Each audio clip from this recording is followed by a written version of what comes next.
ప్రజల కష్టాల్లో భాగస్వామిని అవుతున్నందుకు వాళ్ళ కష్టాలు తీర్చడంలో ఓవైపు గర్విస్తూనే ఖచ్చితంగా ప్రజలారా మీరు అనుకున్న విధంగానే నా నడవడిక ఉంటుందని చెప్పి మీ అందరికీ తెలియజేసుకుంటూ, అలాగే ఇక్కడ సరే బీఆర్ఎస్ పార్టీ ఓడిపోయింది, బీజేపీ పార్టీ ఓడిపోయింది, ఎన్నికలు అన్నప్పుడు గెలుపు ఓటములు సహజం.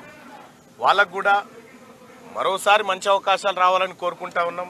ఈసారికి మాత్రం కాంగ్రెస్ పార్టీదే ఈ సీట్ అని చెప్పి ప్రజలు తీర్పునిచ్చారు కాబట్టి ప్రజలు ఇచ్చినటువంటి ఈ గౌరవాన్ని నెత్తికెక్కించుకోకుండా ఖచ్చితంగా ఒక బాధ్యతాయుతంగా పనిచేస్తామని చెప్పి తెలియజేసుకుంటూ ఈ ఎన్నికల్లో పాల్గొన్నటువంటి సిబ్బందికి అందరికి కూడా ధన్యవాదాలు తెలియజేస్తాం.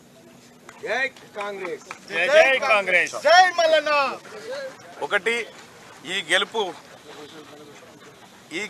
గెలుపు తెలంగాణ అమరవీరులకు అంకితం ఇస్తా ఉన్నాం. జై కాంగ్రెస్, జై కాంగ్రెస్.